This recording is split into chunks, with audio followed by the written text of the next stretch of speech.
Bonjour à tous et bienvenue à une nouvelle entrevue HRL avec un de nos pilotes. Cette semaine, j'accueille un de nos nouvelles recrues. C'est sûr qui devait faire ses débuts en 2020, mais ça va être pour cette année, en 2021. Donc, j'accueille Sébastien Leduc, un nouveau Sébastien Leduc parce qu'on a déjà eu un sur le circuit dans les années passées. Bonjour Sébastien. Bonjour John, ça va bien? Oui, toi-même. Ça va Hey, bien, merci. on a du beau temps qui commence à se pointer, la température, là, on commence à sentir que le printemps s'en vient, puis on a tous hâte de pouvoir courser. Encore, espérons-le, encore, on va pouvoir courser cette année, on le souhaite. Exactement. Happy Sunny Racing, le nom de l'embarcation. Peux-tu nous expliquer un peu ton parcours? Comment a germé dans ton idée l'idée de vouloir courser une embarcation d'hydroplane? Ça a commencé depuis mon tout jeune âge. En fait, mes parents sont natifs de la région de Valleyfield. Donc, mon père, il avait une grande famille de 9 enfants. Donc, c'est un peu pour ça que j'ai commencé à l'âge de 4 ans. J'étais sur le bord de l'eau à déjà regarder les cours dans les années 80. Et puis, ça a toujours commencé comme ça. Puis, avec le temps, dans les pluies, parler avec des pilotes, faire le tour de toute la question. On arrive à un moment donné où, aussi avec le travail, la question professionnelle, le temps, les vacances et tout ça, c'est maintenant que je fais ça. Il est à temps, à 47 ans, il faut commencer. Il n'est jamais trop tard qu'ils disent. Il y en a qui ont commencé plus tard, il y en a qui ont commencé plus jeunes, mais il y a toujours un moment. Comment est venue l'acquisition de l'embarcation? Parce que je crois que l'embarcation, tu l'as acquis à l'automne 2018, mais dans l'idée que ça irait juste en 2020 que tu fais tes débuts.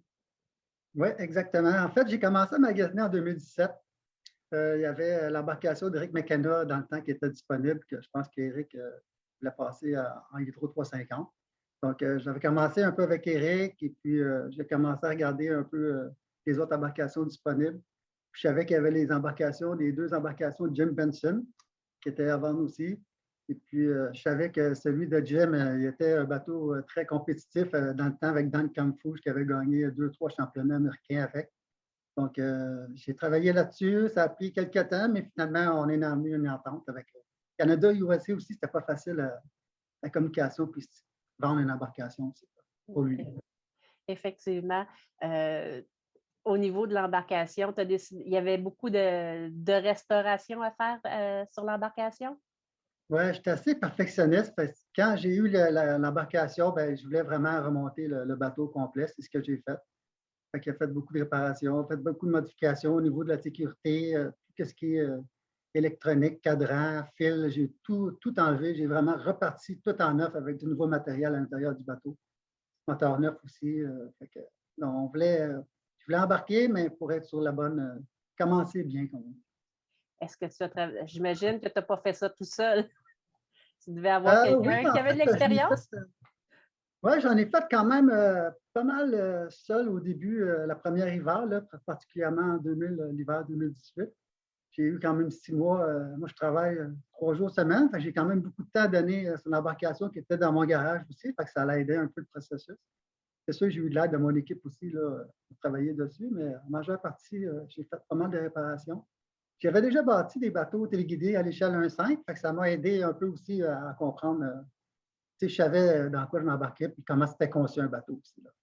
OK. Oui, Donc, le pendant du téléguidé et l'hydroplane, tu n'es pas le premier à faire ce ouais. move-là, comme on dit. Ouais, ben, c'est ça. Il y a plusieurs pilotes qui sont sur le circuit qui ont commencé là aussi. Là. Je pense que c'est une bonne école d'apprentissage pour apprendre. Ça a l'air de rien, mais c'est le même système que les grosses embarcations. C'est le même système de départ, les temps, les chronos, les setups, les ajustements, les réparations aussi. C'est un peu le même principe. C'est juste parce que c'est à l'échelle 1,5, un peu plus petit. Là. D'accord. Je sais que tu es en partenariat aussi, que dans ton équipe proche, tu as Pierre Maheu. Comment est la relation, comment la connexion s'est faite entre toi et Pierre? Ah, Pierre, écoute, c'est un ami familial. En fait, nos deux familles, on se côtoie beaucoup. Fait qu'on c'est pas quelque chose qui date de hier. Ça a commencé par les bateaux téléguidés aussi, mais Pierre il restait dans la région de Saint-Constant, Sainte-Catherine. Moi, je demeurais à Candiac à l'époque. On se connaît un peu aussi à cause de ça. Puis, écoute, la relation est excellente. Autant avec la famille que les enfants. C'est génial d'avoir Pierre Maheu avec nous. Effectivement. Une personne qui a quand même beaucoup d'expérience puis qui a quand même gravi plusieurs échelons. Euh, Pourquoi avoir choisi son fils comme pilote substitut?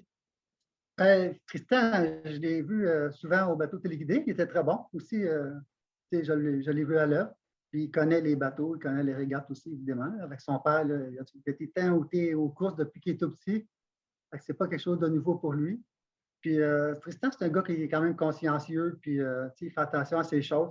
C'est qu'est-ce que moi je recherche parce que je suis comme ça un peu aussi. J'imagine. Comme ça. Puis je pense que j'essaie de vouloir donner au suivant un peu dans un certain sens. Tristan, ça va être le premier recrue qui va conduire un de mes bateaux parce que je suis propriétaire, mais ça ne sera probablement pas le dernier. L'évolution commence là, mais elle va peut-être finir plus tard. Ce qui est particulier, c'est que vous n'avez pas tout à fait le même gabarit, toi et Tristan. J'imagine, je sais que vous avez testé un peu l'année dernière, ben, avant la COVID et tout ça. Comment ça s'est passé, l'ajustement? Y a-t-il eu des particularités cocasses? Ah oui, écoute, Tristan, il ne voyait pas en avant. Quand il s'assoyait à l'intérieur du cockpit, il ne voyait pas du tout en avant. Il ne voyait pas la wing. C'est important de voir la wing en avant pour quand on roule dans le drop, dans le backstretch, peu importe. Il a fallu, en fait, c'est ma mère qui a conçu un siège de bébé. C'est un peu nounou, mais un siège d'à peu près 6-7 pouces pour qu'il puisse voir à l'avant. Mais du temps-là, ça, c'est quand même en 2020. Là, il a quand même grandi depuis. Il faudrait faire un dernier ajustement pour voir, mais peut-être que le siège, il va rapetisser un petit peu. Je le taquine avec ça, le siège de bébé. Il n'aime pas ça quand je parle de ça. Il n'aime pas ça. J'imagine qu'il n'y aura peut-être plus besoin d'un booster de 6 pouces. Ça peut peut-être être 3 pouces. Ouais. Écoute, c'est pas impossible. Là. Écoute, il a grandi beaucoup cette année, effectivement. Ça se peut qu'on va mettre ça de côté. Là. À défaut de blocs sur les pédales, lui, c'est un siège surélevé qu'il a besoin. Exactement. Exactement. Le nom, Happy Sunny Racing, d'où vient l'appellation? Puis écoute, moi, dans le bateau téléguidé, j'avais des bateaux de Jerry Oak qui s'appelaient Happy Go Lucky. Le Happy vient un peu de là. Le Sunny, ça vient avec la couleur préférée que j'ai sur mon embarcation, c'est le jaune. Un peu aussi les amours de jeunesse dans le temps du long gun. J'ai toujours aimé ces bateaux-là, les bateaux jaunes. Le Sunny vient un peu compléter le Happy en avant. Puis ça vient approprier un peu mon autre bateau aussi.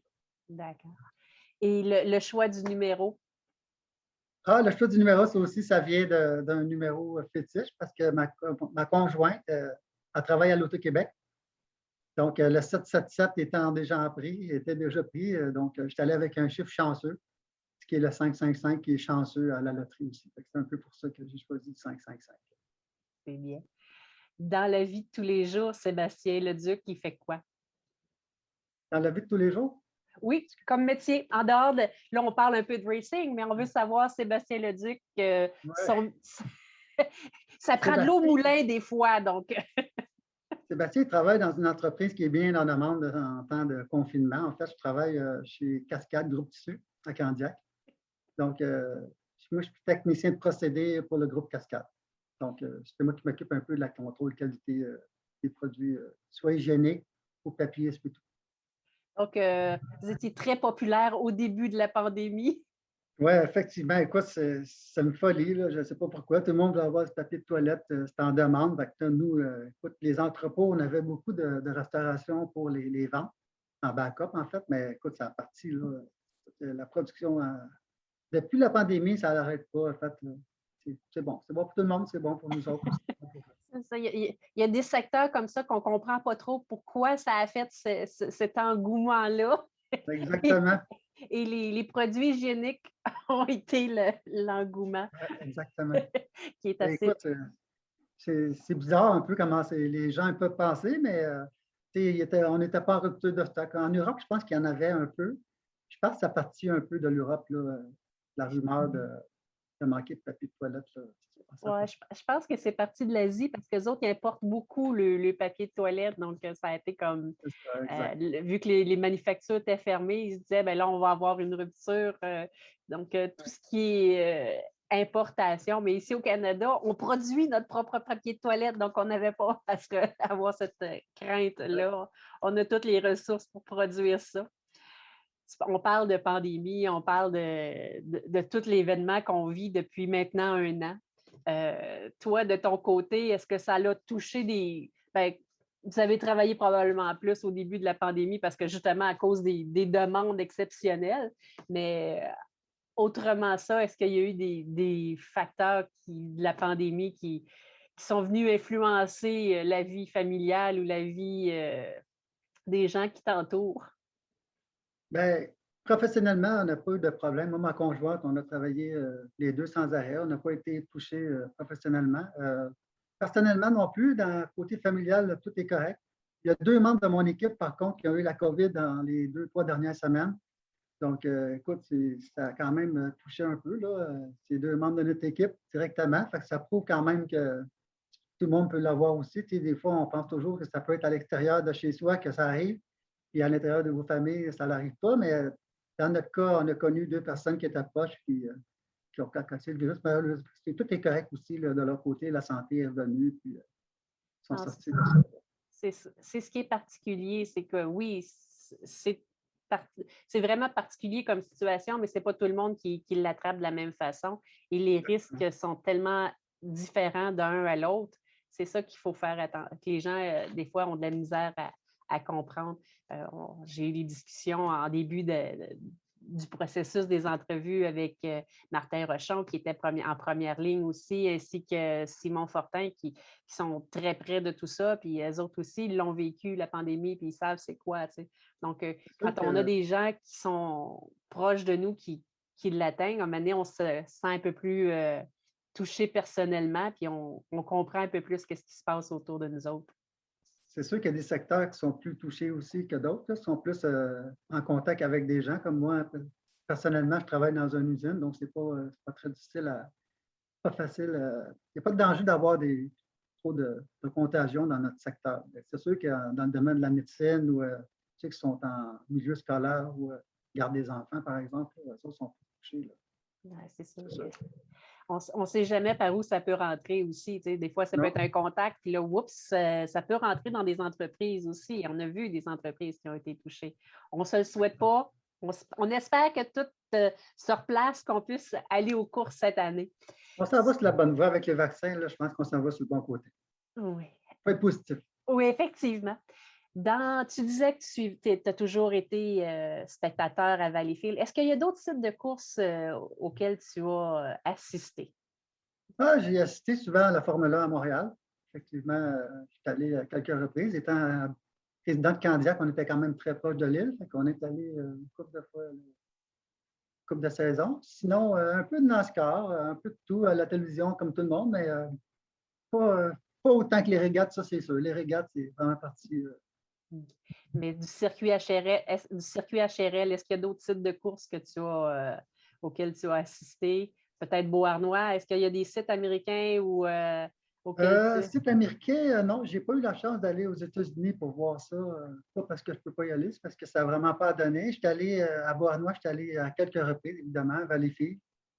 J'avais les régates de Shawinigan. J'habitais secteur Nicolet dans ce temps-là, donc c'était pas très loin de Shawinigan. Il y avait juste une année, puis j'avais été cette année-là cité là-bas. C'était un beau site. C'était trop petit un petit peu, je pense, pour les bateaux.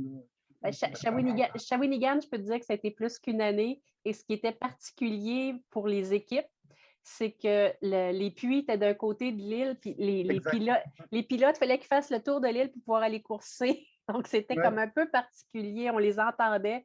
Quand on était dans les puits, on se disait, bon, c'est qui gagne, c'est qui mène? Puis on se disait, ah, si c'est le premier qui revient dans les puits, après la fin de la course, c'est peut-être lui qui a gagné.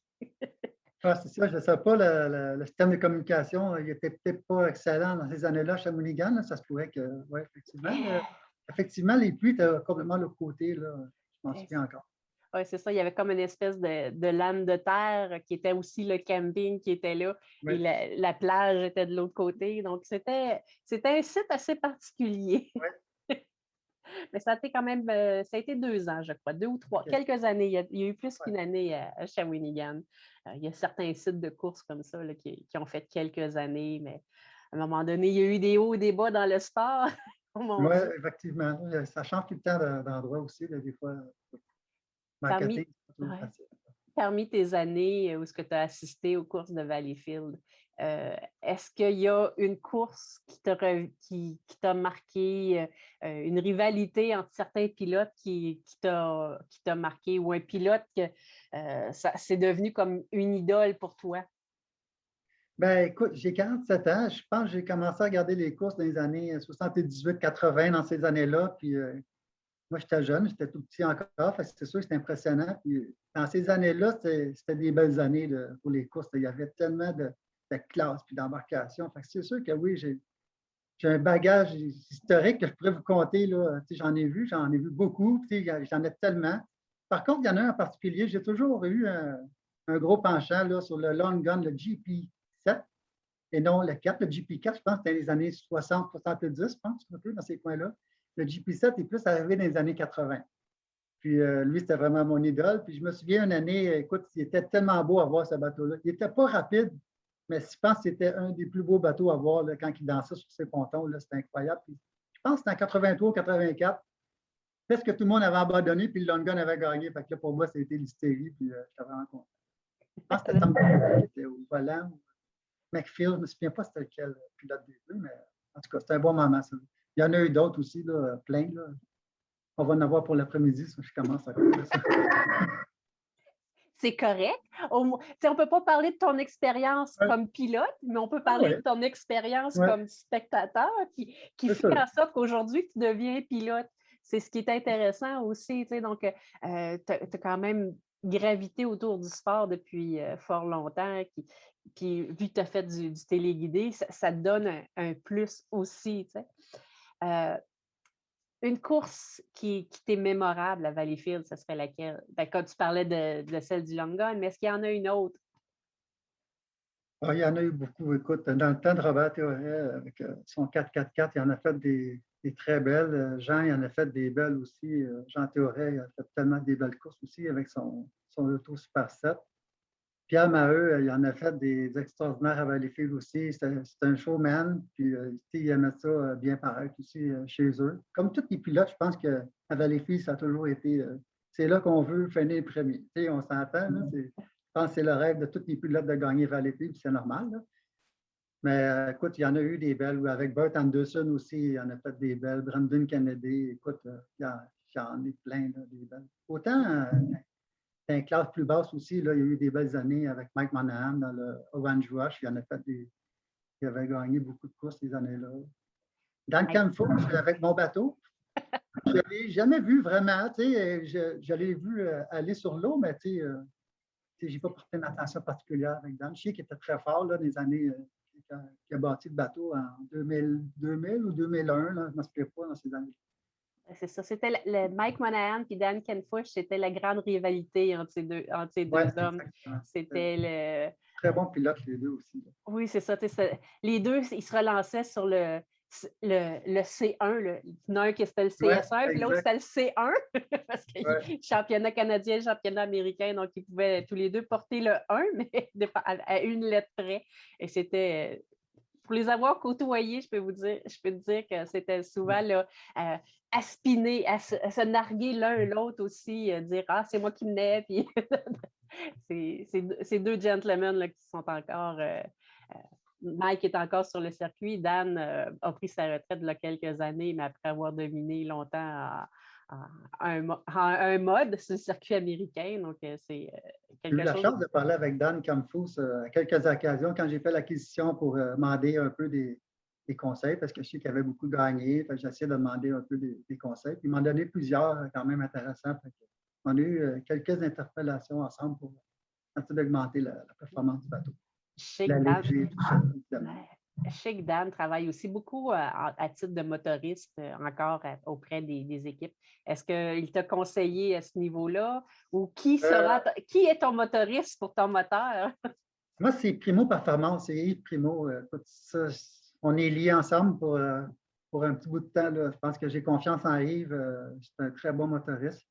Je n'ai rien enlevé contre Dan Camfous, mais c'est sûr que la logistique aux États-Unis versus Canada, c'est un peu plus compliqué, là, aller porter des moteurs aux États-Unis. Mais je donne ma carte blanche à Yves. Puis, qu'est-ce que j'ai vu, qu'est-ce que j'ai reçu comme matériel de lui avec mes deux moteurs. qu'est-ce que j'ai testé, écoute, on est en bonne voie. On a tout pour réussir. Il reste juste à mettre tout ça en place, tout ça ensemble, puis aller aux courses. D'aller aux courses. Tu as eu Oui. l'occasion de tester un peu, comme on disait un peu plus tôt. Comment s'est passé la première fois que tu as embarqué dans ton bateau? Ben, écoute, on a eu 3 gros essais, en fait. La première n'a pas été fructueuse du tout. On a eu un problème.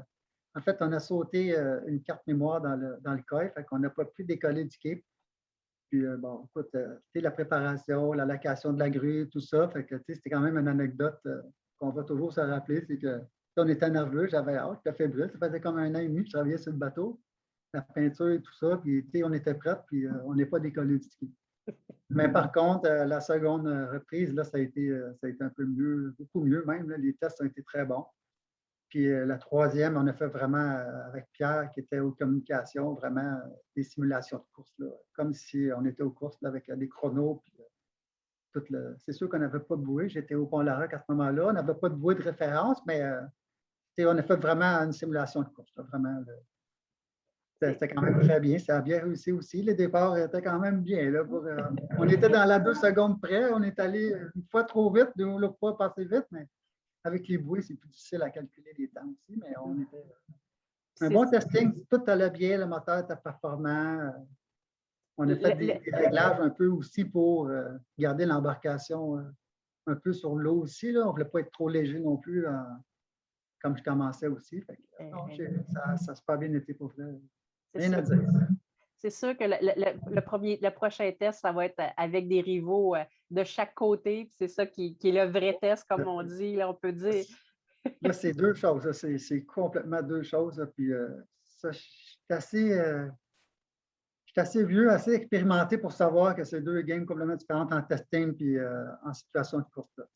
Arriver au quai quand il y a juste un bateau, puis c'est différent que quand il y a déjà 4 grands prix qui sont prêts à partir parce que c'est souvent la aide qui sont avant ou après des 2.5. C'est sûr qu'il y a beaucoup de monde. Fait que toute la logistique, là, c'est d'apprendre. Hein. Tout le monde l'a appris, puis je pense qu'on va passer par la même étape aussi. Question off record. T'es-tu plus boxeur ou bobette? Ah, moi, je suis boxeur. Boxeur. Savon en gel ou savon en barre? Ah, un peu des deux. Un peu des deux. Un peu des deux. Ouais. Est-ce que tu es un amateur de hockey? Oui, je suis un amateur de hockey. Canadien, oui, mon équipe, c'est Canadien. Écoute, ça va en dents de scie depuis une couple d'années, mais on est confiant. Est-ce que tu pratiques d'autres sports? Écoute, j'ai vieilli un peu. Je pratiquais pas mal tous les sports quand j'étais plus jeune, jusqu'à l'âge de 35 ans, mais j'ai commencé à avoir des blessures aux hanches à cause que j'étais gardien de but au hockey. Fait que j'ai commencé à avoir des problèmes de hanches. Là, présentement, je suis un peu pris avec des dislocations de l'épaule régulières. Là, j'en ai une aux 2-3 mois. Fait que je suis appelé à rencontrer des spécialistes pour ça. Fait que c'est un peu plus tranquille pour les sports. Donc, j'imagine, si tu as des problèmes d'épaule, ça va de travailler fort pour renforcer ça, pour être capable de piloter. Ouais. Puis on peut peut-être dire que ça va peut-être être plus compliqué d'augmenter, de graduer dans les classes, parce que plus qu'on avance dans les classes, plus que ça devient difficile sur oui, les exactement, forgés. mais je ne suis pas inquiet. Ce n'est pas un problème majeur. Là. Ça va se régler quand même assez facilement. Est-ce que tu es quelqu'un qui fait du bodybuilding, des entraînements? Non, je ne suis pas très bodybuilding, en fait. Je suis assez en forme. Là. Mon métier me permet de marcher beaucoup. Là. Pas besoin de m'entraîner avec musculation. Est-ce que ta voiture préférée, ta voiture de rêve, ça serait quoi? Ah, la voiture de rêve, ça serait le nouveau Hummer électrique. Ce serait ça. Moi, j'en ai déjà un Hummer, mais à l'essence, mais je regarde le nouveau, là, mais au prix qu'il coûte, je pense que ça va rester un rêve. Hein? Ça va rester un rêve. Es-tu plus whisky ou vodka? Pas très boisson forte, mais je dirais plus vodka que whisky, ça c'est ça. Là, tu n'as pas connu encore le test du breathalyzer, le test de l'alcoolémie. Est-ce que c'est quelque chose qui t'effraie? Ça dépend. Si je passe la soirée avec Pierre Maheu la veille, oui. Mais sinon, non, je ne suis pas trop. J'en prends, c'est sûr, mais au cours, c'est 2 mondes. On est quand même. C'est 2 choses. 2 choses. Le plaisir et le travail, là, le travail en plan au régate, là, On va être tranquille là-dessus. Bud Light ou Coors Light? Coors Light. Ton steak, médium, saignant ou bien cuit? Medium saignant, c'est bon pour moi. Tes frites, est-ce que tu les manges avec de la moutarde? Non, je ne comprends pas le principe de la moutarde dans les frites. Là. Écoute, moi, c'est du ketchup ou de la mayo, un des deux. Mais écoute, il y en a qui aiment ça avec la moutarde. Hein. C'est d'origine belge. Ah, OK. Non, ben pas pour moi. La moutarde de Dijon. Pas de la moutarde jaune, de la moutarde de OK. Dijon. Est-ce que tu as une émission de télévision préférée? Ah, District 31, c'est très bon. Sinon, j'écoute un peu de tout, mais rien d'accroché. C'est plus ma conjointe qui est plus télévision que moi. Là. Mais District 31, je l'écoute, j'aime bien ça. Un style musical préféré? Ah, c'est plus du rock, là. Écoute, j'étais un peu des années 80, là, avec du U2, du Pink Floyd, de Led Zeppelin. Là, c'est pas mal assez Pearl Jam. Là. Écoute, il y en a plusieurs. Là. Si je te demandais pour la prochaine saison, quelles seraient tes prédictions pour les champions de chacune des catégories? Donc, si on commence par la classe Grand Prix, quelle serait ta prédiction? La classe Grand Prix, écoute, moi, personnellement, j'en ai vu des années, là, mais cette année, je pense que ça va être serré. Là. Écoute, la compétition va être incroyable, je pense. Là. C'est sûr que là, les Lupton, malheureusement, sont retirés pour cette année, étant donné qu'il y a juste 4 week-ends, est-ce que j'ai entendu? J'ai pas J'ai eu entendu, en tout cas, s'ils sont là, c'est sûr que ça va être encore plus compétitif, mais j'ai entendu que c'était retiré pour cette année. Là. Peut-être que je n'ai pas des bonnes sources. Là. je pourrais Non, pas dire. écoute, en Grand Prix, là, c'est sûr que nos deux Québécois, moi, je suis un Québécois dans l'âme, c'est sûr que je vais toujours prioriser les pilotes québécois, sans rien enlever aux Ontariens ni aux Américains, mais c'est sûr que Marc et Yannick, j'aimerais ça que ça aille bien pour eux cette année. C'est sûr que, point de vue de Yannick, avec Dave Primo, qui a fait un nouveau moteur Grand Prix. Essence et moteur expérimental. Ouais, c'est ça, ça va être bien de le voir. On a hâte de voir. Ça va lui donner quand même 2 ans pour ajuster tout ça. Là. Sinon, écoute, il va y avoir Bert qui va être encore fort avec le Renegade cette année. En fait, Cannes avec le nouveau 444. Je pense que Jeff Richard il est retourné dans l'équipe aussi. Là, fait que ça a toujours été une équipe performante. Le Grand Prix Valleyfield, ça va être le fun de le revoir aussi. Là. Exact. Andrew, c'est toujours là, toujours fidèle au rendez-vous. C'est sûr qu'ils vont avoir beaucoup plus de travail cette année, je pense, avec les autres pilotes. Le GP50 aussi, 35. Ils sont tous bons. Tout le monde peut gagner, je pense. Donc, c'est difficile de faire le choix sur ta prédiction. Ouais. Écoute, ça serait Brandon avec le nouveau GP14. Je pense qu'ils ont travaillé fort pour amener l'embarcation sur le droit chemin, comme on peut dire. Faire sortir les Gremlins. Oui, exact. Si je te parle du 350, nos Hydro 350. Ouais, en 350, je pense que le H12 s'est retiré. Donc, écoute, il y a Andrew qui va être encore fort avec le Pennzoil qui va être encore là. Écoute, j'ai vu pratiquer Eric McKenna avec ses nouveaux pontons Anderson aussi. Je pense qu'il va gagner quelques mille à l'heure de plus avec ça dans les tournants, ça c'est certain. Écoute, il y a Paul Barber qui est très bon. J'irai avec Andrew encore. C'est bon. Dans le F 2500, la Formula 2500. Écoute, le F, j'ai tellement de bons amis, je ne veux pas trop là-dedans. Il y a Marc Lalonde qui est super bon, il y a Frédéric Couturier avec son nouveau bateau qui me tient à cœur, évidemment. Les Québécois sont toujours là. Il y a Tommy Shannon, il y en a beaucoup. Écoute, c'est sûr qu'il va y avoir beaucoup de compétition. Il y a Steve Armstrong qui revient avec le nouveau bateau, pas le nouveau, mais le bateau de Al Thompson. Exactement. Bobby, je pense qu'il a lâché. Je pense qu'il est rendu juste en 350. C'est ça. C'est ça. Écoute, moi, je pense que je vais y aller avec Doug Martin. L'année passée, il n'avait pas été chanceux il y a 2 ans avec un envolé. Là, il était bien parti. Je pense qu'il va être au rendez-vous cette année. Doug Martin. Puis dans le 2.5, est-ce ta classe? Écoute, la classe des recrues? Ben oui. Oui, ça va être une belle année, ça aussi. Écoute, c'est tous des enfants ou des parents proches des anciens champions en classe Grand Prix. Là. Je pense à Hayden Sauvy, là, en fait. Son père, c'est Joe Sauvy qui était en Grand Prix. Fait que, d'après moi, il va être bien encadré. La même chose pour Owen. Anderson, qui est toujours bien encadré aussi avec son père, la famille Anderson qui est proche, connaît très bien les bateaux aussi. Écoute, les Québécois, Simon va être là, c'est sûr qu'il va être là. Il y a Alex Tremblay qui va être là aussi. Nous autres, ben, on va être là aussi. Fait que ça va être quand même assez serré. Puis il y a la petite nouvelle, là, Amanda Brody aussi, Une avec troisième, c'est la fille de Ken Brody, je pense. oui, une troisième génération. Ben, c'est une famille Ben, de courseurs aussi, des deux côtés, autant du côté paternel que du côté maternel. C'est pour des en gens. nommer juste un, je pense qu'Owen a eu beaucoup d'expérience dans leur élite aux États-Unis. Je pense qu'il a l'expérience pour gagner cette année-là. Ben, c'est bien. Ton plus grand rêve, ce serait quoi?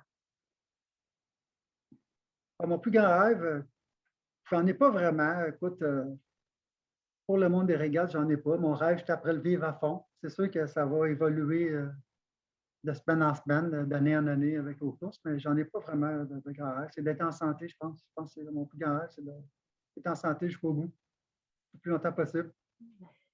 Et dans la vie de tous les jours, ta plus grande peur? Ah, je pense que les serpents, je pense que c'est ma plus grande peur, là. Écoute, je suis pas capable.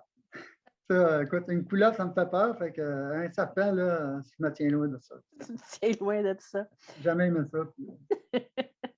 Euh, Est-ce que comment tu vois ta première saison de course? Comment tu l'aperçois? C'est quoi tes objectifs pour ta première saison de course? Mais là, avec une saison écourtée de 3 week-ends seulement avec les 2,5, ça va être difficile. Moi, je voulais faire conduire Tristan cette année à quelques occasions. Parce que Tristan est encore jeune, il a encore le temps, il faut qu'il apprenne, puis tout ça. Fait que, écoute, ça va être un peu particulier, là. La première saison, écoute, on a des restrictions, moi et Tristan. Fait que on s'attend à partir à l'extérieur, même en arrière des autres. Mais là, il y a beaucoup de jeunes aussi qui vont être sous restriction. Fait que comment ils vont faire la logistique des corridors, je ne sais pas. Fait que ça se pourrait qu'on soit dans le corridor 4 aussi, même si on est en restriction. Ça va être à voir là comment ça va évoluer. Ben écoute, c'est de finir nos courses, d'être constant dans tout ça, puis d'avoir du plaisir. Oui, ça, c'est sûr et certain. Puis, Ouais, comme je dis souvent, ce qui est important au début, c'est d'être capable de partir et revenir sur ses propres moyens. Je pense que c'est un gros plus. C'est le gros objectif au début. j'ai mis beaucoup d'emphase sur le bateau avec les moteurs, les hélices et tout ça. Fait que, bon, je pense qu'on va être au rendez-vous quand même, là. On est les sous-estimés, mais c'est correct comme tu dis. C'est en plus que qu'on va le savoir. Hein. Ben, c'est sûr, Ouais, c'est certain. Comme on dit, ça va être une chose à la fois, une étape à la fois, puis ça va ouais, être de se rendre au quai, puis c'est sûr que la première fois que tu vas avoir la grue au-dessus de ton bateau, là, les jettlers, ouais, les ouais, émotions vont être un peu plus à fleur de peau, puis ouais, ouais, c'est sûr. Les genoux claquent ensemble un peu. est-ce que tu penses que tu vas avoir des routines fétiches ou des choses que ou pas encore, là, tu n'as pas quelque Ouais, il y chose. a des grosses chances que oui. Me connaissant, là, ça se peut que j'aie des petites routines un peu spéciales là, avant. Je pense pas que je vais faire une danse sur le bateau, là, mais avoir une petite routine, là, quelque chose, c'est sûr qu'il va en avoir. Ou quelque chose de particulier, un moment euh, de tu vas, est-ce que tu penses que tu vas être plus le type de pilote qui va avoir besoin de faire de l'introspection avant, d'être dans sa bulle, puis ne dérangez-moi pas avant de partir, ou tu vas être de celui qui va être le plus relax, puis qui va être capable de... Mais je suis une personnalité assez calme, assez relax d'avance. Fait que je dirais que je vais être dans mon cockpit quand même assez tôt, à moins qu'il fasse vraiment 38-40 degrés là, avec le facteur. Là. Mais non, je vais être quand même dans mon bateau, tranquille, un petit peu analyser un peu ce qui va se passer, effectivement. Je pense que ça va être mon cas. Là. Au niveau des communications, je sais que c'est nouveau pour toi. Tu entrevois ça comment? Je sais que c'est Pierre qui va s'occuper de ta communication. Avez-vous déjà établi un peu une stratégie de quelle façon vous vouliez travailler? Est-ce que tu veux qu'il te laisse comme un peu le champ libre, qu'il te donne juste des pointeurs, ou tu veux qu'il te guide un peu plus? Comment tu entrevois ça, son rôle au niveau des communications versus ton rôle de pilote? Pierre, écoute, il a beaucoup d'expérience. On ne se le cachera pas. Il n'a pas été 3 fois champion en Grand Prix pour rien. Là. Écoute, il y avait une bonne équipe derrière lui, c'est sûr, mais comme pilote, il est extraordinaire. Là. Écoute, il a fait des belles choses. Il a l'expérience aussi. Il y a Mélissa Babeux qui était sa caleuse dans le temps du Grand Prix, donc elle est dans mon équipe aussi. Fait que à la base, on a comme 2 caleurs là, dans l'équipe. C'est sûr que ce soit Mélissa ou Pierre, pour moi, pour l'instant, j'ai pas de. Les deux, ils ont d'expérience de toute façon. C'est sûr que là, on a fait des tests avec Pierre. D'ailleurs, la deuxième sortie qu'on a fait des tests, le système de communication, il ne fonctionnait pas parce que Pierre avait oublié de mettre son antenne sur son CB. Fait que ma première sortie à l'eau, écoute, j'étais dans mon petit monde là, quand vous dites, là, tu ne connais pas trop ça, tu es un peu, ça va vite au début, tu n'es pas trop à l'aise. Mais là, j'entendais rien du tout, j'entendais juste le moteur, puis il n'y a pas personne qui me parlait. C'était un peu spécial. Mais Pierre, écoute, j'ai confiance en lui. Pierre, déjà, il m'a poussé un peu dans les testings d'un tournant, à ne pas lâcher la pédale pour essayer de comprendre un peu le mouvement du bateau d'un tournant aussi, puis tout ça. Fait que je vois déjà qu'il va pousser la machine, il va pousser ses câbles au maximum, ça c'est sûr et certain. C'est bien. Je vois que le temps va quand même assez bien. Je te laisse peut-être, si tu veux prendre un peu de moment pour remercier tes commanditaires, tes partenaires, je te laisse un peu carte blanche là, pour les quelques minutes à venir. Parfait. Ben, écoute, premièrement, je voudrais remercier ma conjointe qui m'appuie dans tout ça. Là. Écoute, sans elle, je n'aurais pas de bateau de course dans la maison. Par contre, elle est passionnée, elle aussi, donc ça va être notre chef d'équipe. Puis j'ai confiance en elle, elle est vraiment à l'ordre, puis vraiment très stratégique aussi, fait que j'ai confiance en ça. Mes commanditaires, écoute, j'ai Villeneuve Céramique, qui se trouve être le commanditaire, c'est ma cousine. Donc, c'est son conjoint qui a l'entreprise, c'est très apprécié, c'est Yannick Villeneuve.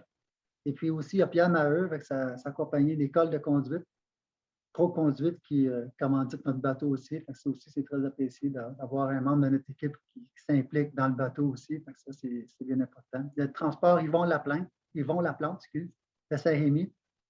Écoute, eux autres aussi sont très appréciés dans l'équipe. Puis il y a Axel Sport aussi qui nous fournit les habits, puis toute l'équipe. Je suis bien content. Sinon, ben, un bonjour aux fans d'être patients. Ça s'en vient, puis on est autant hâte que vous autres, mais obligation oblige pour l'instant de rester à la maison. Fait que non, je n'ai pas rien d'autre. Merci à toi, John, pour l'entrevue. Écoute, c'était un peu intimidant au départ, mais écoute, je pense que ça a quand même bien été.